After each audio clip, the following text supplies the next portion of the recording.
ದೋಸ್ತಿ ನಾಯಕರಿಗೆ ಮಾರ್ಚ್ 18ರ ಡವಡವ ಶುರುವಾಗಿದೆ. ಒಂದೆಡೆ ಹಾಸನ, ಮತ್ತೊಂದೆಡೆ ಮಂಡ್ಯ ಟೆನ್ಷನ್ ಶುರುವಾಗಿದೆ. ಮಾರ್ಚ್ 18ಕ್ಕೆ ಚುನಾವಣಾ ಅಖಾಡದ ಸ್ಪಷ್ಟ ಚಿತ್ರಣ ಹೊರಬೀಳುತ್ತೆ. ಅದು ಹಾಸನ ಮತ್ತು ಮಂಡ್ಯ ಕ್ಷೇತ್ರದ ವಿಚಾರಕ್ಕೆ ಸಂಬಂಧಪಟ್ಟಂತೆ. ಯಾಕೆಂದ್ರೆ ಯಾವ ರೀತಿಯಾಗಿ ಅಂದ್ರೆ ಒಂದ್ ಕಡೆ ಮಂಡ್ಯದಲ್ಲಿ ಸುಮಲತಾ ಅಂಬರೀಶ್ ಅವರ ಟೆನ್ಷನ್, ಹಾಸನದಲ್ಲಿ ಎ ಮಂಜು ಅವರ ಟೆನ್ಷನ್ ಶುರುವಾಗಿದೆ.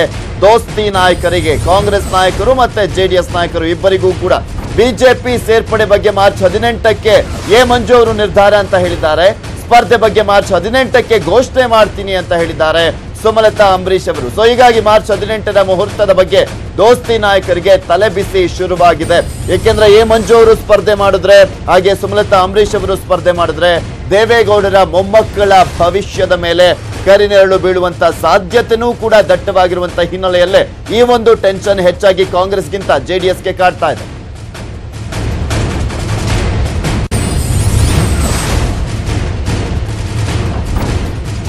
ಇನ್ನು ಸುಮಲತಾ ಅಂಬರೀಶ್ ಅವರು ಹಾಗೆ ಎ ಮಂಜು ಅವರು ಮಾರ್ಚ್ 18ರ ವಿಚಾರಕ್ಕೆ ಸಂಬಂಧಪಟ್ಟಂತೆ ಏನ್ ಮಾತನಾಡಿದ್ದಾರೆ ಅಂತ ನೋಡೋಣ. ಬಹುಶಃ ನನ್ನ ನಿರ್ಧಾರ ಏನಿದೆ ಅನ್ನೋದಕ್ಕಿಂತ ಅವ್ರ ನಿರ್ಧಾರದ ಪರವಾಗಿ ನಾನು ಇರ್ತೀನಿ. ಅವ್ರ ನಿರ್ಧಾರ ಏನಿದೆ ಅಂದ್ರೆ ಎಲ್ಲ ನೀವೆಲ್ಲ ಹೋಗ್ತೀನಿ ಅಲ್ಲಿ ಹೋಗ್ಬೇಕು ಅನ್ನೋದನ್ನ ನಿರ್ಧಾರ ಮಾಡಿದ್ದಾರೆ.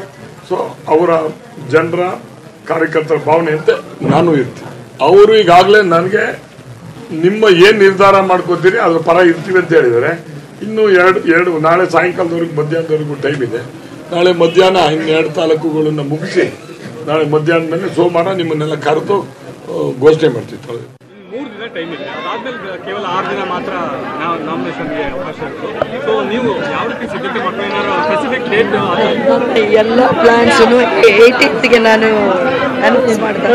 18 ಫಸ್ಟ್ ಕರೆದು ಬೆಂಗಳೂರಲ್ಲಿ ಫಸ್ಟ್ ಕರೆದು ಅದಾದ್ಮೇಲೆ ನಾಮಿನೇಷನ್ ಮಾಡಿ ಮಂಡ್ಯದಲ್ಲೇ 5ಕ್ಕೆ ಸಭೆ ಮಾಡಿ ಅನೌನ್ಸ್ ಮಾಡಿ. ಈಗ ಮೊನ್ನೆ ಕೃಷ್ಣ ಅವರು ಏನು ಭರವಸೆ ಕೊಟ್ಟಿದ್ದಾರೆ? ಪರ್ಸನಲ್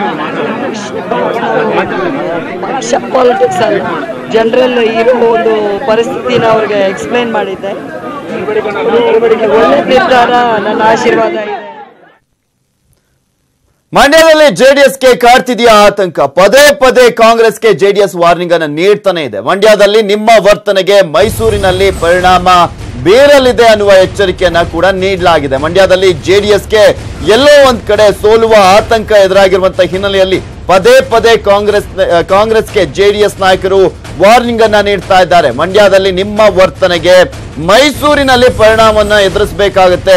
ಮಂಡ್ಯದಲ್ಲಿ ಸಪೋರ್ಟ್ ಮಾಡದೆ ಹೋದ್ರೆ ಮೈಸೂರಿನಲ್ಲಿ ನಮಗೂ ಕೂಡ ಗೊತ್ತಿದೆ ಏನ್ ಮಾಡಬೇಕು ಅನ್ನುವ ಎಚ್ಚರಿಕೆಯ ರೀತಿಯಲ್ಲಿ ಸಂದೇಶವನ್ನ ಕೊಟ್ಟಿದ್ದಾರೆ ಕಾಂಗ್ರೆಸ್ ನಾಯಕರಿಗೆ ಸಾರಾ ಮಹೇಶ್ ಅವರು. ಸುಮಾ ಜೊತೆ ಕೆಲ ಕಾಂಗ್ರೆಸ್ ನಾಯಕರು ಓಡಾಡ್ತಿದ್ದಾರೆ. ಕಾಂಗ್ರೆಸ್ ಮುಖಂಡರು ಈ ಬಗ್ಗೆ ಖಡಕ್ ಸೂಚನೆಯನ್ನ ನೀಡಬೇಕು, ಇಲ್ಲಾಂದ್ರೆ ನಮಗೂ ಕೂಡ ಗೊತ್ತಿದೆ ಏನ್ ಮಾಡಬೇಕು ಅಂತ. ರಾಷ್ಟ್ರ ನಾಯಕರ ತೀರ್ಮಾನದಂತೆ ಮೈತ್ರಿ ಅಭ್ಯರ್ಥಿಯಾಗಿದ್ದಾರೆ. ಮೈತ್ರಿಗೆ ದ್ರೋಹ ಮಾಡೋದು ತಂದೆ ತಾಯಿಗೆ ದ್ರೋಹವನ್ನ ಮಾಡಿದಂತೆ. ಕಾಂಗ್ರೆಸ್ ಮುಖಂಡರಿಗೆ ಸಚಿವ ಸಾರಾ ಮಹೇಶ್ ಈ ರೀತಿಯಾಗಿ ಖಡಕ್ ಎಚ್ಚರಿಕೆಯನ್ನ ನೀಡಿದ್ದಾರೆ. ಮಂಡ್ಯದಲ್ಲಿ ಸೋಲುವ ಭೀತಿ ಎದುರಾಗಿದೆಯಾ ಅವರಿಗೆ? ಈ ರೀತಿಯಾಗಿ ಮಾತನಾಡ್ತಿರೋದನ್ನ ನೋಡಿದ್ರೆ ಈ ಒಂದು ಪ್ರಶ್ನೆ ಎದ್ದಂತೆ ಕಾಣಿಸ್ತಾ ಇದೆ. ಯಾಕೆಂದ್ರೆ ಮೈಸೂರು ಕಾಂಗ್ರೆಸ್ ಪಾಲಾಗಿದೆ, ಮಂಡ್ಯ ಜೆಡಿಎಸ್ ಪಾಲಾಗಿದೆ. ಮಂಡ್ಯದಲ್ಲಿ ಜೆಡಿಎಸ್ ಅಭ್ಯರ್ಥಿ ಆಗಿರುವಂತಹ ನಿಖಿಲ್ ಕುಮಾರಸ್ವಾಮಿಗೆ ತೀವ್ರ ವಿರೋಧ ಕೂಡ ವ್ಯಕ್ತವಾಗ್ತಾ ಇದೆ. ಅದರಲ್ಲೂ ಪ್ರಮುಖವಾಗಿ ಕಾಂಗ್ರೆಸ್ನ ಮಾಜಿ ಶಾಸಕರುಗಳು ಬಹಿರಂಗವಾಗಿ ಸುಮಲತಾ ಅಂಬರೀಶ್ ಅವರಿಗೆ ಬೆಂಬಲವನ್ನ ನೀಡ್ತಾ ಇರುವಂತಹ ಹಿನ್ನೆಲೆಯಲ್ಲಿ ಒಂದ್ ರೀತಿಯಾದಂತಹ ಆತಂಕ ಮನೆ ಮಾಡಿದೆ.